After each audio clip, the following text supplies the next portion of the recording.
স্বাগত জানাচ্ছি দেশ সন্ধ্যায়। আপনাদের সাথে আছি আমি সুরভি তরণী। কেমন চলছে ত্রয়োদশ জাতীয় সংসদের অধিবেশন? নীতি নির্ধারণী কিংবা পরিকল্পনা প্রণয়ন ও বাস্তবায়নই বা কতদূর? আর সংসদ সদস্যরাই বা কেমন মানছেন সংসদীয় রীতিনীতি ও আচার আচরণ?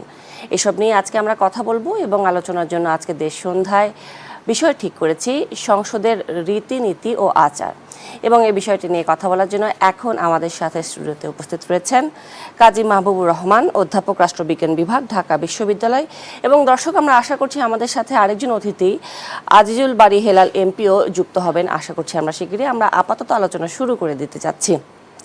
কাজী মাহবুবুর রহমান, আজকে স্বাগত জানাচ্ছি আপনাকে দেশ সন্ধ্যার আয়োজনে। এবং যেটি বলছিলাম যে আজকে আমরা বিষয় ঠিক করেছি সংসদের রীতিনীতি ও আচার আচরণ। এই বিষয় নিয়ে আজকে একটু কথা বলতে চাই।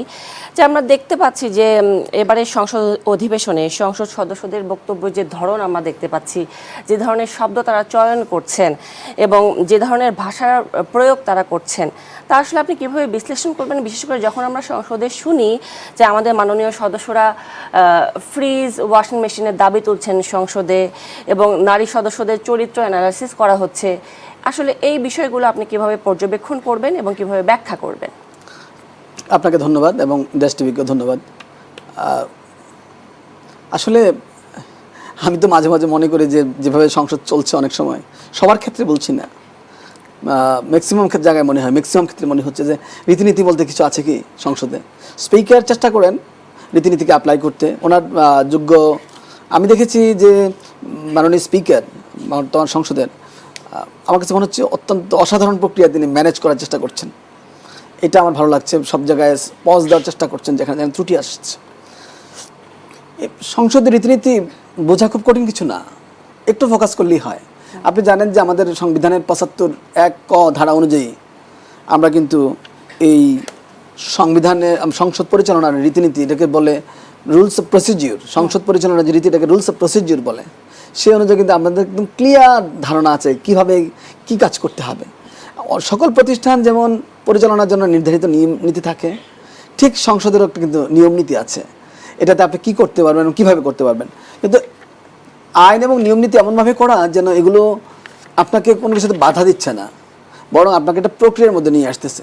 তো আমরা এখন যেই রুলস অফ প্রসিডিউর দেখি বাংলাদেশের সংবিধান অনুযায়ী সংসদের জন্য তৈরি করা হয়েছে, সেখানে আপনি প্রায় 5টা ক্রাইটেরিয়াতে এটা এক্সপ্লেইন করা আছে।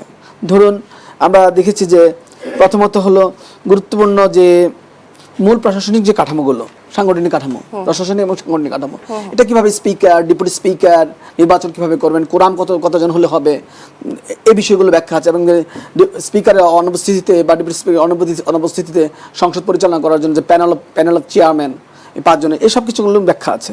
তারপরে আপনি গুরুত্বপূর্ণ সংসদীয় যে কার্যপদ্ধতি, সেক্ষেত্রে আপনি জানেন যে প্রশ্নোত্তর পর্বের ব্যাপার আছে, মুলতবি প্রস্তাবের ব্যাপার আছে এবং মনোযোগ আকর্ষণের নোটিশ আছে। এই 3টা প্রক্রিয়া কিন্তু একজন সাংসদকে স্পেস দেওয়া আছে কিভাবে তিনি তার নিজের প্রয়োজনগুলো বা তিনি তার যে বক্তব্য উপস্থাপন করতে পারেন। তৃতীয় প্রক্রিয়া হলো যে সবচেয়ে ইম্পর্টেন্ট প্রক্রিয়া, যেটা বলা আছে রুলস অফ প্রসিডিউরে, সেটা হলো আইন প্রণয়ন প্রক্রিয়া। আইনটা কীভাবে তৈরি করবেন। আমাদের কাছে মনে হয় অনেক সময় অনেক সাংসদ এমনভাবে কথা বলেন যে এটা আসলে এটা যে রুলস অফ প্রসিডিউরে স্পেসিফাই করা আছে আপনি কোন আইন তৈরি করেছেন, কীভাবে তৈরি করবেন, আইন কীভাবে উপস্থাপন করতে হয়, এই বিষয়গুলো কিন্তু 3টা ধাপে স্পষ্ট করে বলা আছে। চতুর্থ স্পেসে যেটা বলা আছে সেটা হলো সংসদীয় কমিটি ব্যবস্থা। আপনি জানেন কতগুলো খুব ইম্পর্টেন্ট কমিটি আছে, তাছাড়া স্ট্যান্ডিং কমিটি আছে। তো এই কমিটিগুলোর মাধ্যমে কিন্তু সংসদ সরকারের উপরে এক ধরনের নজরদারি করে, তাদের জবাবদিহিতা নিশ্চিত করার চেষ্টা করে। ফাইনালি যেটা হলো শৃঙ্খলা এবং বিশেষ অধিকার কমিটি। আপনি যেটা একটু আগে তুললেন যে নানান বিষয় আসতেছে যেগুলো অনেক সময় আত্মমর্যাদায় লাগছে কোনো সংসদের, আবার আমাদের নারী সংসদরা আছেন, তাদের ক্ষেত্রে অনেক সময় আমরা কি বলছি না এই বিষয়গুলো, এগুলো স্পিকার কিন্তু এমনও করতে পারেন, স্পিকারের এতটা ক্ষমতা আছে কোনো সংসদকে কিন্তু অধিবেশন থেকে বের করে দিতে পারেন। তো এই যে একটা রুলস রাইটস, স্পিকারের একটা এক ধরনের স্পেস দেওয়া ক্ষমতা চর্চার, আবার অন্যদিকে সাংসদকে এমন স্পেস দেওয়া আছে সরকারি দল বলেন যারা দায়িত্বে আছে তাদেরকে, মন্ত্রীদেরকে প্রশ্ন করার, নিজের কনস্টিটিউশনাল মানে ব্যাপারগুলোতে প্রয়োজন উত্থাপন করার, আবার একই সাথে আইন প্রণয়ন প্রক্রিয়ার মধ্যে অংশগ্রহণ করার নানা প্রক্রিয়ার মধ্য দিয়ে, এগুলো খুব ক্লিয়ারলি বলা আছে এবং স্পেসও ওয়াইড। মানে এমন না যে সাংসদদের হাত পা বেঁধে রেখেছে, কিন্তু বিষয়টা হলো আপনি আপনার কাজটা করবেন, কিন্তু করার যে প্রক্রিয়া এটা জানতে হবে।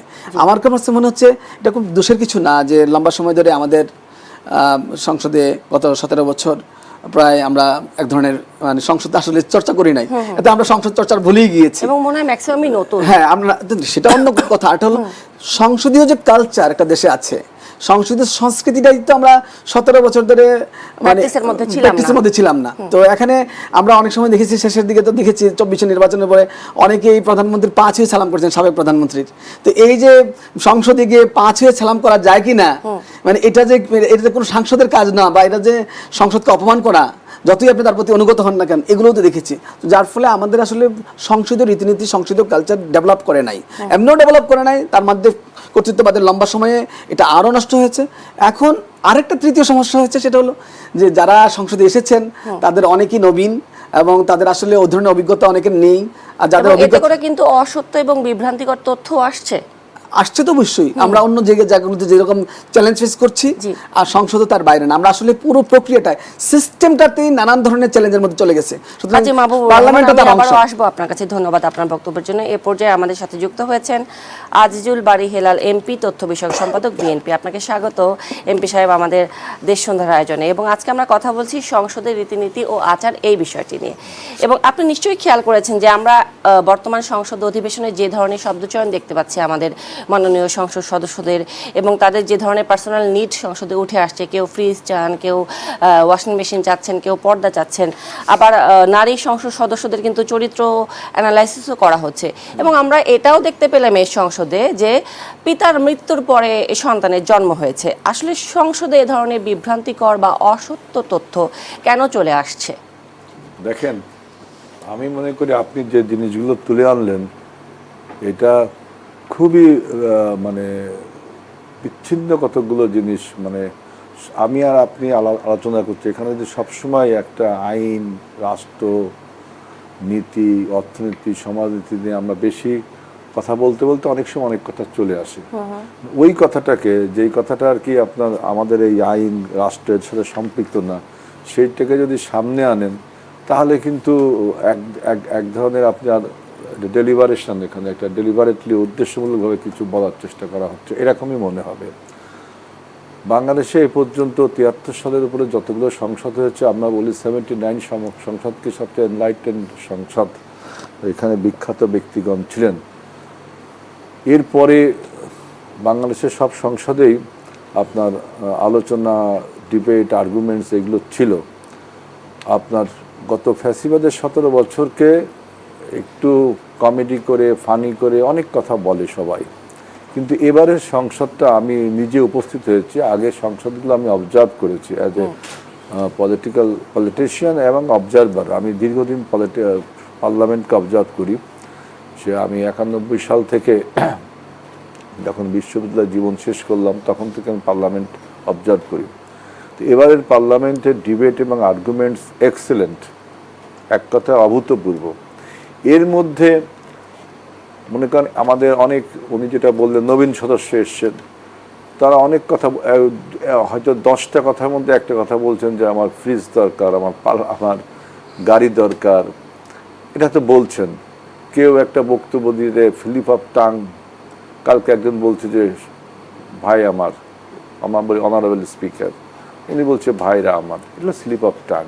এগুলোকে সামনে আনা, তারপরে আমি এই সংসদ আরেকজনের পিতার জন্মের আগে তার জন্ম হয়েছে, তিনি হয়তো সালটা অনেক সময় স্লিপ অফ টাং হয়ে যায়। 2014 সালকে অনেক সময় 1914 সালও বলে মানুষ।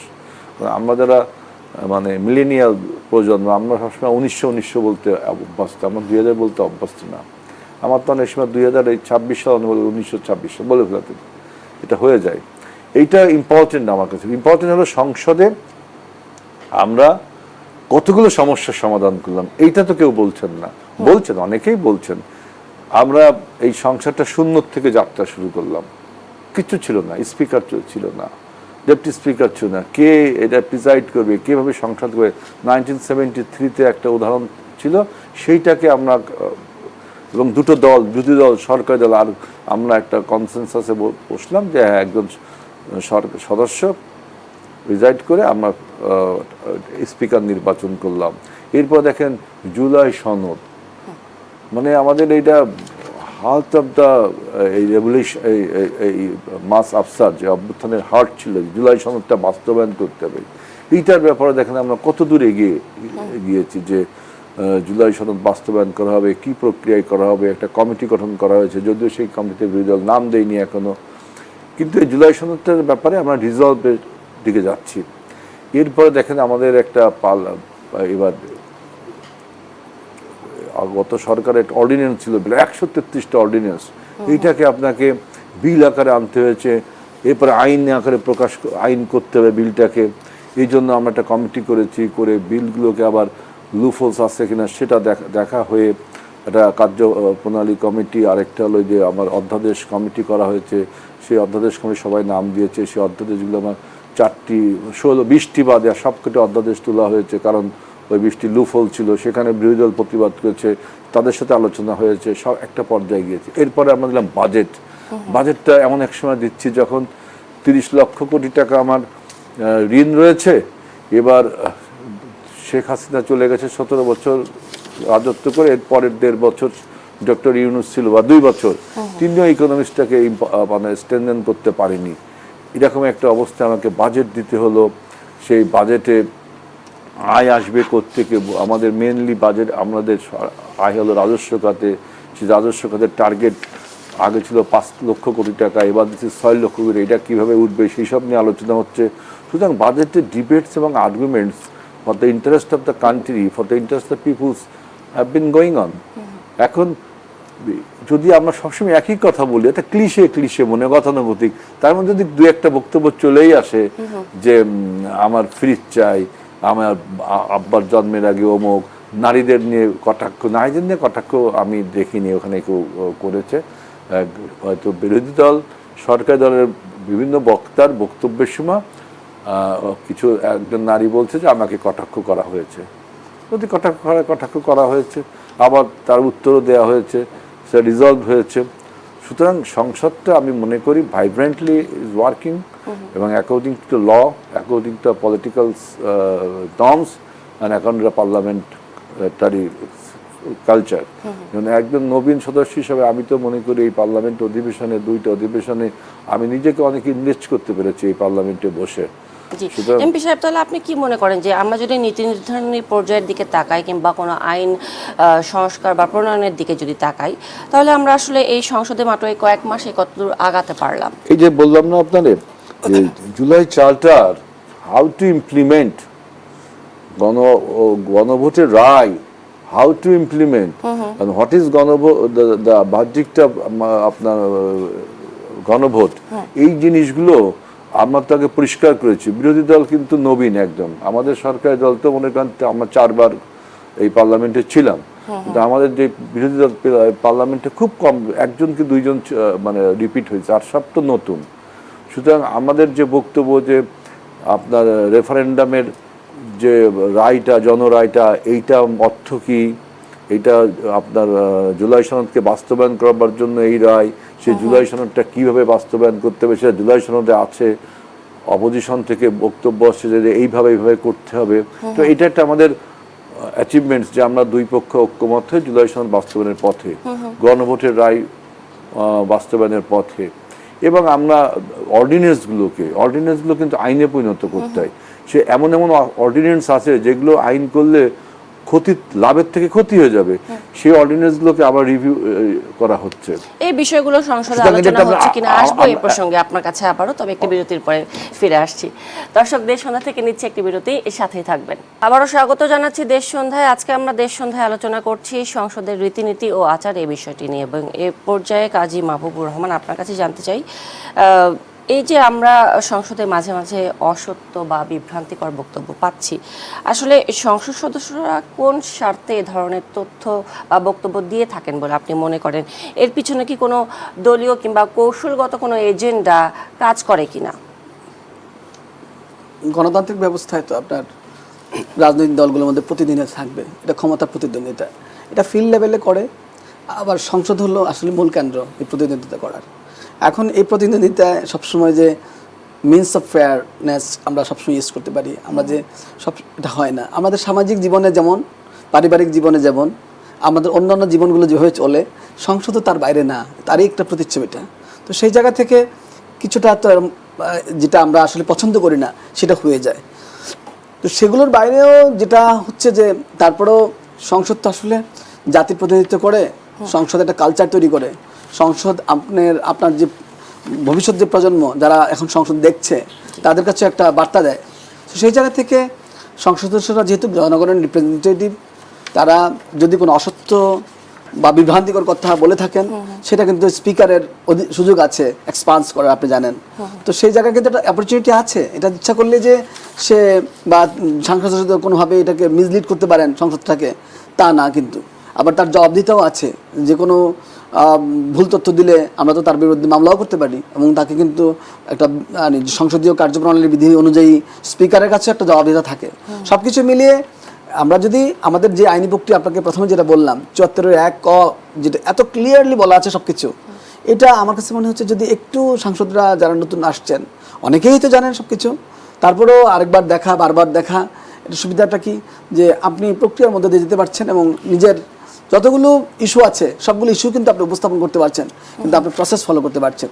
এই প্রসেস ফলো করলে, যত বেশি প্রসেস ফলো করবে, যত বেশি ইনস্টিটিউশনকে আপনি প্রায়োরিটি দিবেন, তত বেশি কিন্তু আপনাকে এই ধরনের এই যেগুলো আপনি বললেন ইরেগুলারিটিসগুলো, সেটা হবে না।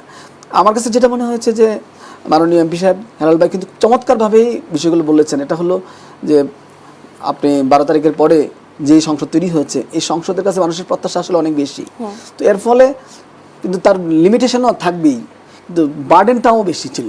আপনি ধরেন যে ১৩৩টা অধ্যাদেশের কথা বলা হচ্ছে, জুলাই চার্টারের কথা বলা হচ্ছে, তারপরে আপনি এতগুলো নবীন সংসদকে নিয়ে পথ চলা, এবং সংসদ আগের ধারাবাহিকতা নাই, এই সব কিছু মিলিয়ে কিন্তু একটা সরকারের জন্য, সাংসদদের জন্য, সংসদের জন্য, সবার জন্য কিন্তু বার্ডেন ছিল। সেই জায়গা থেকে ওনারা যে রিকভার করেছেন, আমার কাছে মনে হয় একটু সময় দেখি, বছরখানেক যাক, তারপরে আমার কাছে মনে হচ্ছে তারপরে যদি রিকভার না হয় তখন কথা বলা সহজ। কিন্তু তাই বলে যে এখন কথা বলবো না তা না, এখন কথা বললে সুবিধাটা হলো এই যে ভুল ত্রুটিগুলো আর ১ বছর পর হবে না, সেগুলো কিন্তু শেখার সুযোগ আছে। আপনার মাধ্যমে আমি যে প্রস্তাবটা করতে চাই, আরো ২-১ দিন আগেও কোথাও বলেছি, সেটা হলো স্পিকার, মাননীয় স্পিকারকে একটা সুযোগ তৈরি করতে পারেন সবার জন্য, যে আমরা কিন্তু আমাদের ইভেন সিনিয়র অধ্যাপকরা, আমাদের ইউনিভার্সিটির কথা বলছি, আমরা কিন্তু সিনিয়ররাও ওয়ার্কশপে যাই, কথা বলি, কথা শুনি। তো সাংসদদেরকেও কিন্তু সব জায়গাতেই বক্তারাও কথা শুনেন, কথা বলেন, সব জায়গায় কিন্তু কথা শোনা, কথা বলা আছে। সাংসদদেরকে এই কার্যপ্রণালী বিধি ৭৫-১ ক সহ এটার উপরে একটা পূর্ণ ধারণা থাকা দরকার আছে। আরেকটা হলো, যে সকল রাষ্ট্রগুলোতে সংসদীয় প্রক্রিয়া স্টাবলিশড হয়েছে, সংস্কৃতি ডেভেলপ করেছে, যেমন ব্রিটিশ সংসদ বিশেষ করে, ইভেন কিছু কিছু ইউরোপিয়ান সংসদ, বিশেষ করে যেগুলো আমাদের নর্ডিক কান্ট্রি, নরওয়ে, বিশেষ করে নরওয়ে, যে ডেমোক্রেসিতে এখন সারা ওয়ার্ল্ডে প্রথম স্থান ডেমোক্রেসি ইন্ডেক্স অনুযায়ী, এরা কীভাবে কাজ করছে।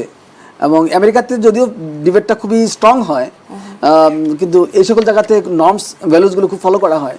তো সে ধরনের কীভাবে কাজ করে, কীভাবে কাজ করে না, কী ধরনের লুপ হোলস আছে, লিমিটেশনস আছে, অ্যাডভান্টেজ কী আছে, প্রসপেক্ট কী আছে, এই সব জায়গায় ফোকাস করে কিছু ট্রেনিংয়ের কথা বলবো না, একটা ওয়ার্কশপ হতে পারতো, একাধিক ওয়ার্কশপ হতে পারতো বিভিন্ন স্তরে, যেন নবীন হোক, প্রবীণ হোক, সবার মধ্যেই নতুন করে আলোচনা আসে রুলস অফ প্রসিডিউরটা কী, এবং বৈশ্বিকভাবে সংসদীয় কালচারটা কী।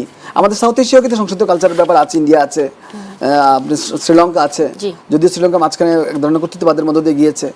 তো সব কিছু মিলে যেহেতু কর্তৃত্ববাদের লম্বা সময় পার করতে হয়েছে, সংসদীয় কালচারে এমনও ডেভেলপ করে নাই, আবার এটা একটা প্রবলেম হয়েছে। তো সব কিছু মিলিয়ে আমার কাছে মনে হচ্ছে আমাদের সবার ভালো থাকা সত্ত্বেও অনেক ভালো কিছু আছে, তারপরেও কিছু নতুন উদ্যোগ দরকার, যে উদ্যোগের মাধ্যমে অনেকে ক্লিয়ার হবে। আপনার বক্তব্যের জন্য পরিষ্কার বলেছেন কাজী আজিজুল বারী হেলাল এমপি। আপনার কাছে জানতে চাই, যেটি স্যার বলছিলেন যে আসলে দেশের বাইরে থেকেও কিন্তু শিক্ষা নেওয়া যেতে পারে, তো আমাদের এই সংসদে যে আইনসভা রয়েছে সেখানে কি বাইরে থেকে কারো পরামর্শ দেওয়ার সুযোগ আছে কিনা? বাইরে আর ভিতরে না, আলোচনা আপনার বাইরের যারা এক্সপার্টিস আছে তাদের সাথে এনগেজমেন্ট হতে পারে। আমাদের দেশেও সংসদীয় কালচার, আমাদের দেশেও ভালো ভালো পার্লামেন্টেরিয়ান আছে। আপনি পাশের দেশ পশ্চিমবঙ্গের সংসদটা আমি দেখি, যে বিজেপি আসার পরে সেই সংসদের 2-3টি সেশন দেখুন, আর আমাদের বর্তমান 2টি সংসদ, তুমি যে আমরা কত এগিয়ে। ওদের সংসদে তো আমি দেখলাম আপনার একে ওকে ধাওয়া পাল্টা ধাওয়া, চিৎকার করে উল্টা পাল্টা কথা, ধর্মীয় বিদ্বেষ ছড়ানো, জাতিগত বিদ্বেষ ছড়ানো, মাস্তানিজম, কত কিছু করছে। সংসদ সদস্যদেরকে কিনে নিয়ে আরেকটি দল খুলছে, তৃণমূল সংসদে কংগ্রেস, তৃণমূল কংগ্রেসে দেখলাম অনেকগুলো সদস্য নিয়ে তার আরেকটি দল ফর্ম করে মমতাকেই আপনার বহিষ্কার করে দিয়েছে। এরকম কত কিছু, মানে হর্স ট্রেডিং যেটা বলা হয় এই সংসদে। তারপরে এক একজনের বক্তব্যের স্টাইল কত, কিন্তু আমাদের বাংলাদেশে দেখেন কত সাবলীল ভঙ্গিতে আমরা অপরের সমালোচনা করছি। এটা নতুন প্রজন্মের সংসদ। এই সংসদকে কারণে মানে নিউ জেনারেশনসের ম্যাক্সিমাম লোক কিন্তু এই সংসদে আপনার নতুন প্রজন্ম। দ্যাট মিনস এরা আপনাকে, আপনি যে জেনারেশন জেন জি আছে প্রায় 20 জন, আপনি বলেন এর আগে যে মিলেনিয়াল তারা আছে কত, এক্স কত, বুমার্স কয়েকজন আছে দেখলাম। অর্থাৎ এটা নতুন প্রজন্মের একটা সংসদ, এবং এই সংসদে কিন্তু বহুদলীয় প্রতিনিধিত্ব আছে।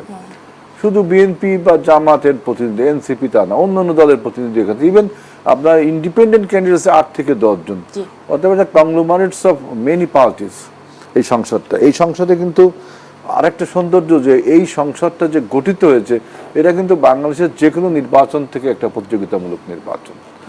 যে নির্বাচন নিয়ে মানুষ ডিবেট, মানুষ স্টিগমাটাইজ করতে পারবে না, যেটা প্রতিযোগিতামূলক নির্বাচন, স্বচ্ছ নির্বাচনের মাধ্যমে তারা এসছে। এবং এই সংসদে দেখেন সংসদীয় কমিটি আমরা এই পর্যন্ত 3টে করেছি। প্ল্যানিং স্থায়ী কমিটি, প্ল্যানিং মানে পরিকল্পনা মন্ত্রণালয়, আরেকটা করেছি আইনের, আরেকটা করেছি মানে অর্থ। এই 3টা করা হয়েছে, আরগুলো কাজ চলছে। এবং দেখেন যখন জ্বালানি তেলের সমস্যা বাঁধলো, জ্বালানি তেল নিয়ে কত সংসদে আপনার নাইসলি ডিবেটস আর্গুমেন্টস হইলো। এরপর আমরা একটা কমিটি করে দিলাম, দেখছেন, একটা কমিটি করে, সেই কমিটি করে কিছুদিনের মধ্যে কিন্তু তেলের সমস্যার সমাধান করতে পারলাম।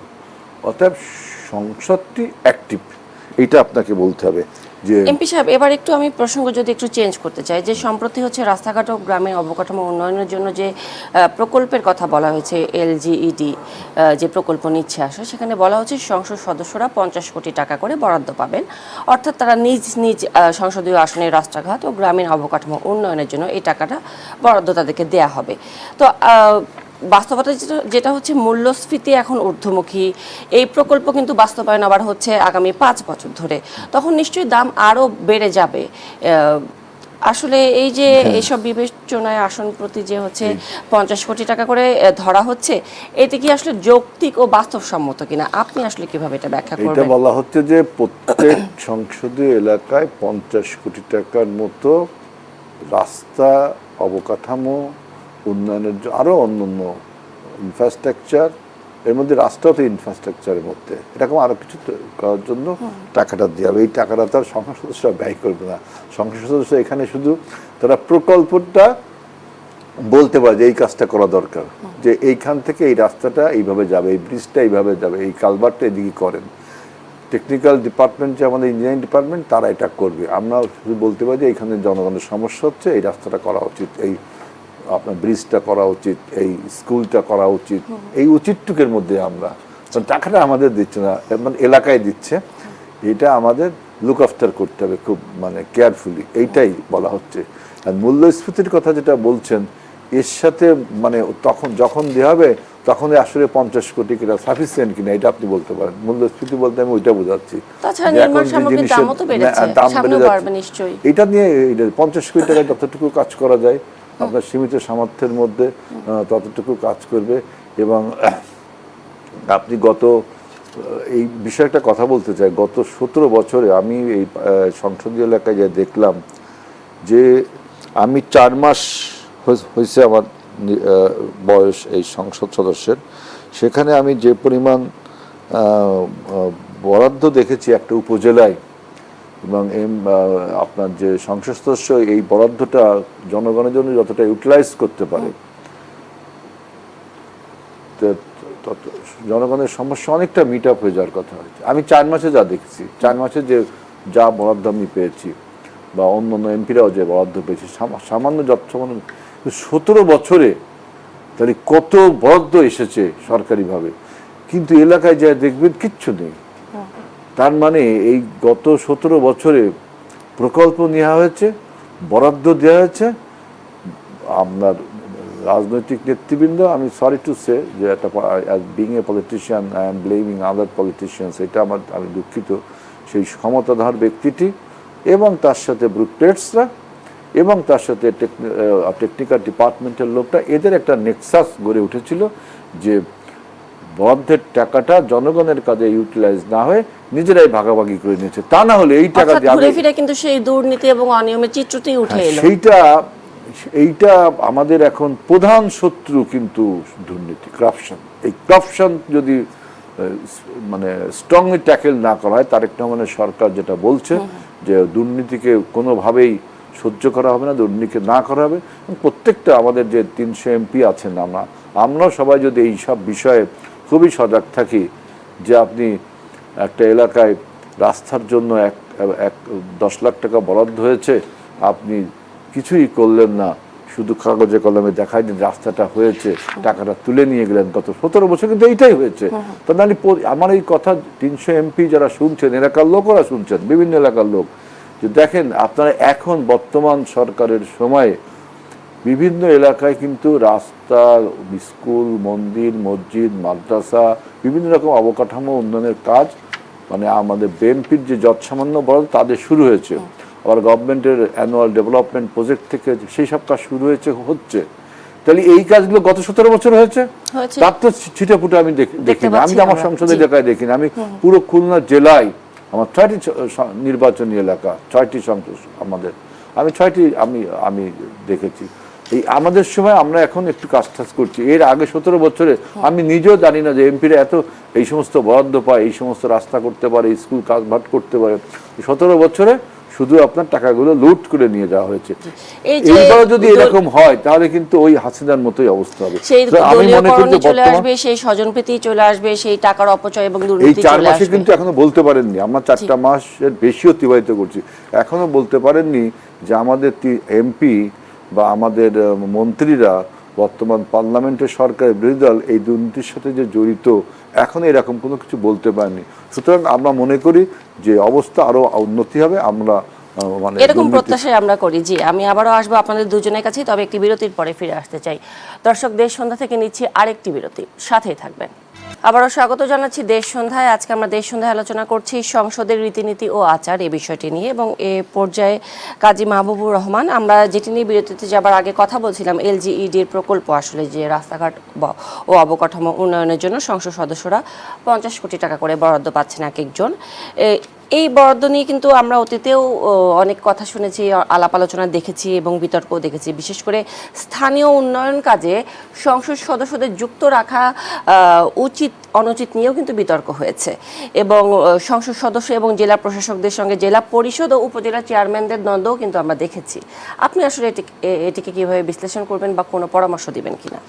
আমাদের মধ্যে জনপ্রতিনিধিদের যে কাজের বিভাজন আছে, আপনি স্থানীয় সরকার একটা কাজ করছে এবং যারা পার্লামেন্ট মেম্বার তারা একটা কাজ করছেন, এবং যারা সরকারের প্রতিনিধি, থানা নির্বাহী কর্মকর্তা, তারও একটা প্রশাসন আছে। এগুলো থাকতেই হয়। এগুলো অনেক সময় একটু দ্বন্দ্ব তৈরি হয় মাঝে মাঝে, আর্থিক এবং তাদের স্পেস নেওয়া। কিন্তু প্রধানত এগুলো এই যে 3টা টিম আপনি ধরতে পারেন, 3টা টিম কিন্তু আসলে একদম চেক অ্যান্ড ব্যালেন্স। এই যে তারা মাঝে মাঝে যে একটু আমরা দেখি নানান বিষয়ে একে অপরের সাথে দ্বন্দ্ব হয়, এটা আসলে ওই চেক অ্যান্ড ব্যালেন্স করতে গিয়ে, এটা না থাকলে কিন্তু মানে আরও বেশি খারাপ অবস্থা তৈরি হবে। তো যেটা বলছেন যে 50 কোটি টাকা, এটা হয়তো সংসদ সদস্যের জন্য নয়, সংসদ সদস্যের এরিয়াকে চিন্তা করা হচ্ছে, কিন্তু এর বাইরে কিন্তু আমরা আরো অনেক বরাদ্দ দিয়ে থাকি। সেটা কিন্তু আলাদা আসছে। সেই অনিয়ম কিংবা স্বজনপ্রীতি, দুর্নীতি, টাকা পাচারের, টাকার অপচয়ের কিন্তু চিত্র কিন্তু উঠে আসছে। আবার এটাও কিন্তু আসছে, আপনি রিসেন্টলি দেখেছেন বোধহয় যে নারায়ণগঞ্জে একজন এমপির পুত্রকে ডেকে নিয়ে আসা হয়েছে, মুসলেখা নেওয়া হয়েছে। এগুলো কিন্তু আমরা আসলে আগে কখনো দেখিনি। তো একটা কারাপ্ট সোসাইটি, সবাই এক ধরনের, আমি তো দেখি প্রতিদ্বন্দ্বিতা চলছে করাপশনের। সেই সোসাইটিতে নিয়ন্ত্রণ আনার জন্য একটা মানে আমাদের একটা সিম্বল দরকার ছিল। আমি বিশেষ করে কারো মানে বিশেষ করে মাননীয় প্রধানমন্ত্রীর যে জেস্চার, দুর্নীতির বিরুদ্ধে, এবং তার ওনার যে এক ধরনের যে আমার কাছে মনে হচ্ছে এক ধরনের নতুন সংস্কৃতি দিকে নজর দিচ্ছেন উনি, মানে একদম বডি ল্যাঙ্গুয়েজ ডিফারেন্ট, এগুলো কিন্তু মেসেজ যাচ্ছে। কিন্তু 4 মাসেই সবাই চেঞ্জ হয়ে যাব এটা তো সম্ভব না। আর আমাদের মধ্যে 10% 20% লোক তো ইমিডিয়েট ওয়েতে আমরা আসলে এভাবে এরকম না, ভালো না, আমরা চেষ্টাই করি কীভাবে দুর্নীতি করা যায়। তো আমার কাছে মনে হচ্ছে যে যদি সরকার যেভাবে এগুচ্ছে এবং এটা যদি চেক দেওয়া যায়, অব্যাহত রাখা যায়, এবং সেটাকে যদি কোনো সময় যখন যেভাবে মুসলেকা না হলো দ্বিতীয়বার যদি সে একই কাজ করে তখন পানিশমেন্ট দিয়ে চলে যাওয়া, এই প্রক্রিয়া গেলে এইগুলো থাকবে না। তবে একটা জিনিস কি, আইনগত প্রক্রিয়ার ক্ষেত্রে আমাদের মাননীয় সংসদরা, মাননীয় স্থানীয় সরকারের যে ইউনিয়ন পরিষদের যে রিপ্রেজেন্টেটিভটা এবং সরকারের যিনি থানা নির্বাহী কর্মকর্তা, তারা যেন তাদের স্পেসটা বুঝতে পারেন, কে কোথায় কাজ করবেন, কেন কাজ করবেন। এটা না বুঝলে তাদের অ্যাক্টিভিটিস, তাদের রোল, তাদের ফাংশন এবং তাদের পাওয়ারটা এক্সারসাইজ করার যে জায়গাটা, ডোমেইন আছে একটা, সেই ডোমেইনটা যদি ওনারা খেয়াল না করে একে অপরকে ইন্টারভিন করেন তাহলে কিন্তু আমরা এগোতে পারবো না। এই জন্য স্থানীয় সরকারের মতো কাজ করবে, নির্বাহী সরকারের যে স্থানীয় পর্যায়ে সেটা তার মতো কাজ করবে, কিন্তু সমন্বয় করতে হবে। আবার এখানে যে একজন জনপ্রতিনিধি আছেন যিনি আসলেই এই এলাকার মানুষের মঙ্গলের জন্য রেডি হয়েছিলেন, মানে তাকে জনপ্রতিনিধি হিসেবে পাঠানো হয়েছে এই এলাকার মানুষের কল্যাণের জন্য, এই এলাকার মানুষকে এগিয়ে নিয়ে যাওয়ার জন্য, তাকেও একটা বড় জায়গায় সম্মান দিতে হবে। এই পারস্পরিক জায়গা ছাড়া আমরা আসলে সেভাবে দেশকে এগিয়ে নিয়ে যেতে পারবো না। কেন যেন আমার বিশ্বাস হয় এইবার যে কিছু একটা পরিবর্তন আমি অলরেডি দেখতেই পাচ্ছি, আর আমার কাছে মনে হচ্ছে যে এটা অব্যাহত থাকবে। তবে দুর্নীতির ব্যাপারে যেটা হেলাল ভাই বললেন, আমিও খুব একমত, দুর্নীতির ব্যাপারে আমাদেরকে একদমই সিরিয়াস হয়ে যেতে হবে। এটা জিরো টলারেন্স। তারপরেও আপনি দেখেন মালয়েশিয়া, ইভেন আমেরিকাতে, আপনি পৃথিবীর বড় বড় দেশগুলোতে দুর্নীতির ব্যাপারে কিন্তু দুর্নীতি হচ্ছে, বড় বড় দুর্নীতি হচ্ছে। সো এটাতে খুব বড় চেক দেওয়া যাবে সবসময় তা না, কিন্তু আমরা আসলে মেজর জায়গাগুলোতে চেক দিতে পারছি কিনা, দুর্নীতিকে আমরা সমর্থন করছি কিনা, দুর্নীতিকে আমরা বাধা দিচ্ছি কিনা, এই পয়েন্টগুলো আমাদের খেয়াল রাখতে হবে। একটা হলো সোসাইটিতে দুর্নীতি গ্রহণযোগ্য এবং দুর্নীতি হলে ভালো হয়, আর একটা হলো সোসাইটি দুর্নীতিকে দেখতে পারে না, কিন্তু কেউ দুর্নীতি করে, কিন্তু আবার সুযোগ পেলে তাদের পানিশমেন্ট দেওয়া হয়। নর্ডিক কান্ট্রিগুলোর ফলো আমি প্রায় বলি, কারণে নর্ডিক কান্ট্রিগুলোতে সোসাইটির একটা কালচার, ডেমোক্রেটিক একটা কালচার, পলিটিক্যাল একটা কালচার ডেভেলপ করেছে। এই নরওয়ে বা ফিনল্যান্ড বা এই সকল দেশগুলোকে যদি একটু আমাদের মতো করে, এই কালচার কিন্তু আমাদের পার্শ্ববর্তী দেশ ভারত, নেপালেও আছে। ভারতে কিন্তু এটা ঠিক সেভাবে না। ভারতের রাজনীতিটা মোটামুটি নির্বাচনী গণতন্ত্র বলি আমি প্রায়। ভারতে কিন্তু হেলালের সাথে আমি একমত, সংসদীয় প্র্যাকটিসটা এতটা সমৃদ্ধ না, কিন্তু কোনো সাংসদ ভারতে অসাধারণভাবে এই প্র্যাকটিস করেন এটা। কিন্তু ওভারঅল যেটা বলা হচ্ছে যে আমাদের দেশের তুলনায় ভারতের সংসদীয় কালচার এতটা বেটার না, কিন্তু ভারতের নির্বাচনী গণতন্ত্রটা ধারাবাহিক আছে, আমাদের এখানে নির্বাচনী গণতন্ত্রটা ধারাবাহিক ছিল না। আমরা কিন্তু যদি শুধুমাত্র এই কাজটা করতে পারতাম স্বাধীনতার পর থেকে, যেটা আমাদের অভাব ছিল পাকিস্তান শাসনামলে, যে আমরা নির্বাচন করতে পারছিলাম না, এটা যদি আমরা ধারাবাহিক অব্যাহত রাখতে পারতাম এবং গ্রহণযোগ্যভাবে রাখতে পারতাম, তাহলে আজকে আমরা থাকতাম সাউথ এশিয়ার মধ্যে সবচেয়ে সমৃদ্ধ গণতান্ত্রিক কালচার। এখন যাত্রা শুরু হয়েছে, এইবার আর থামা যাবে না, গ্রহণযোগ্য নির্বাচনের মাধ্যমেই। এবং যেটা হেলাল ভাই বললেন যে এই 12 তারিখে নির্বাচন, অবশ্যই আমি প্রত্যেকটা এলাকায়, অনেক এলাকায় ঘুরেছি এবং আমি দেখেছি যে কোথাও আমার চোখে কিছু কোনো অনিয়ম তেমন ধরা পড়ে নাই। তো এই অবস্থায় এরকম যদি অব্যাহত রাখতে পারি এবং এটা যদি আরও ভালো উপহার দিতে পারি, তাহলে আমার কাছে মনে হচ্ছে যে কখনোই আমরা আর পেছনে ফিরবো না, আমরা সামনে এগিয়ে যাব। কাজী মাহবুবুর রহমান, ধন্যবাদ আপনার বক্তব্যের জন্য। এই পর্যায়ে এমপি সাহেব আপনার কাছে জানতে চাই, এই যে উন্নয়ন প্রকল্পের কথাই বলি কিংবা অন্যান্য প্রকল্পের কথাই বলি, পরিকল্পনার কথা বলি, তা বাস্তবায়ন ঠিক মতো হচ্ছে কিনা, সেটার যে একটা তথ্যের প্রাপ্যতা বা তথ্যের উন্মুক্ততার বিষয়টা যদি আমরা নিয়ে আসি, এ ধরনের চর্চা বা এ ধরনের কোনো সুযোগের আলাপ আলোচনা কি সংসদে করার সুযোগ আছে কিনা? এটা ভালো প্রশ্ন করেছেন। Right to access the information, আপনার ইনফরমেশনটা আপনার জনগণকে জানতে হবে আসলে কি হচ্ছে। এইটা তো সরকার থেকে আইন করে কোনো একটা নিয়ম যদি করা হয় যে 50 কোটি টাকা এই এলাকায় বরাদ্দ হচ্ছে, এই এলাকায় কোন কোন কাজের জন্য টাকাটা কোন খাতে গেল এবং কোন প্রতিষ্ঠান কাজ করছে, কাজের অগ্রগতি, এই সমস্ত ইনফরমেশনটা কিছুটা পাবলিক করতে পারলে খুবই ভালো হয়। আমি ব্যক্তিগতভাবে আপনার এই মতের সাথে একমত যে এই ইনফরমেশনগুলো পাবলিক করা উচিত। যেমন যে আমার নামে যে সমস্ত এমপি সাহেবকে অবহিত করে, আমার নামে তো হয় না আর কি, ওই যে এলজিটিতে আসে, দুর্যোগ ব্যবস্থাপনায় আসে, তখন আমাকে অবহিত করতে বলে, আমাকে তখন ডিপার্টমেন্টগুলো অবহিত করে যে আপনার এলাকায় এই টাকাটা এসছে। এইভাবে বরাদ্দ করার জন্য নিয়মও সরকার একটা দিই। আমি তখন বলি যে এই জিনিসটা আমি যখন পাবলিক মিটিং করি বা প্রশাসনিক মিটিং করি, সেই মিটিংয়ে আমি এই জিনিসটা আবার তুলে ধরি।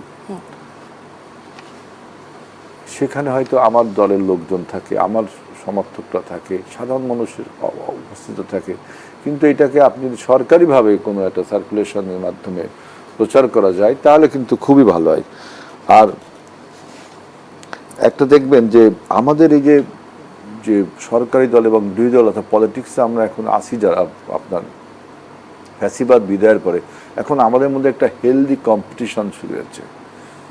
যে কি মানে হেলদি কম্পিটিশন, যে মানে ভালোর জন্য প্রতিযোগিতা, কম্পিটিশন ফর গুড। যেমন আপনার দেখেন আমাদের একটা ফ্রেন্ডলি একটা কম্পিটিশন বলতে পারেন, এটাকে একটা কনস্ট্রাকটিভ কম্পিটিশন বলতে পারেন, কে কত ভালো কাজ করতে পারে। তা না হলে তো আপনার এবং স্যার যেটা বলেন তারেক রহমানের যে নীতি বা যে ধরনের আদর্শ উনি ধারণ করেন, এটি কি আসলে দল বিএনপি ধারণ করতে পারছে কিনা, তার নেতাকর্মীরা ধারণ করতে পারছে কিনা, আপনি কি দেখেন? আপনাকে দেখতে হবে যে বিএনপি একটা অনেক বড় দল, নিশ্চয়ই, এখানে নিঃসন্দেহে। হাজার লক্ষ লক্ষ নেতা কর্মী, আর তারপরে আমরা এখন দায়িত্বপ্রাপ্ত দল, ক্ষমতাসীন দল, আরো লোকের ভিড় হবে। এখন ওই সব লোক আমাদের দলের যে সেন্টিমেন্টস, আমাদের চেয়ারম্যান তারেক রহমানের যে সেন্টিমেন্টস, এই সেন্টিমেন্ট সবাই ধারণ করতে পারলে তো আমরা মনে করেন এটা তো হয় না, পৃথিবীতে কোনো সময় কখনোই হয় না। এটা ওই যে বাকশালী ব্যবস্থার মধ্যে হতে হয়। আমাদের চেয়ারম্যানের যে ট্রান্সপারেন্সির প্রতি তার যে মনোযোগ রয়েছে, মানুষকে জানানোর প্রতি তার যে মনোযোগ রয়েছে, এইগুলো ভালো। এখন আপনি যদি বলেন সবাইকে একই মতের হতে হবে, তাই কিন্তু বাকশাল হয়ে যাচ্ছে। আপনার এই যে ডিবেটসটা যদি না করা যায়, বিএনপির বিউটি কিন্তু এখানে। অনেকে বলে যে বিএনপি সবাই চেয়ারম্যান তারেক রহমানের বা বেগম খালেদা যখন ছিলেন তাদের দিকে তাকিয়ে থাকে না। আমরা যখন মিটিংয়ে বসি তখন কিন্তু আমাদের চেয়ারম্যান আমাদেরকে সেই কথা বলার সুযোগটা দেয়। একজন স্ট্যান্ডিং কমিটি বা হায়ার স্ট্রাকচার একজন লোক একটা কথা বললো পার্টির উপরে যে এইটা করতে হবে, আমরা যারা মাঝারি পর্যায়ে আছে আমরাও কিন্তু বক্তব্য দিই, আমাদের তৃণমূল পর্যায়ে তারাও কিন্তু বক্তব্য দেয় সেখানে। এবং আপনি দেখেছেন যে বিএনপিতে অন্তত এইটা হয় যে চেয়ারম্যান একটা সিদ্ধান্ত দিলেন বা সিদ্ধান্ত দেওয়ার আগে তিনি আগে বাজার এটা ছেড়ে দেন যে আমরা এইরকম নিতে যাচ্ছি। অর্থাৎ এখানে একটা ডিবেট, একটা ডেমোক্রেসি পরিলক্ষিত হয়। তো আমি বলছি যে যে উন্নয়ন পরিকল্পনাগুলো সরকার যেগুলো নিয়েছে সেগুলো পাবলিক করতে পারলে অনেক ট্রান্সপারেন্সি বাড়বে। আপনার দুর্নীতিতে সবচেয়ে হলো ফিনল্যান্ড, আমি যতদূর জানি ফিনল্যান্ড, সেখানেও দুর্নীতি পৃথিবীতে। আপনি যদি এখন বলেন যে ডক্টর ইউনূসের মতো 3-0 unemployment, carbon emission and poverty একদম ইরাডিকেশন, টোটালি জিরো, পৃথিবীতে কোনো কিছুই হলে তো পৃথিবীর চেক অ্যান্ড ব্যালেন্স থাকে না। তার মানে এই না দুর্নীতিকে উৎসাহিত করছে, দুর্নীতির লাগাম টেনে ধরতে হবে, যে দুর্নীতি ধরা পড়লে তাদের এক্সাম্পলারি পানিশমেন্ট হয়, এটা নিশ্চিত করতে হবে। নিশ্চয়ই, এই প্রত্যাশা আমাদের সবারই রয়েছে। অসংখ্য ধন্যবাদ আজিজুল বারী হেলাল এমপি এবং কাজী মাহবুবুর রহমান আজকে আমাদের দেশ সন্ধ্যায় সময় দেওয়ার জন্য। দর্শক, আজকের মতো এই ছিল দেশ সন্ধ্যার আয়োজনে। ধন্যবাদ সবাইকে সাথে থাকার জন্য।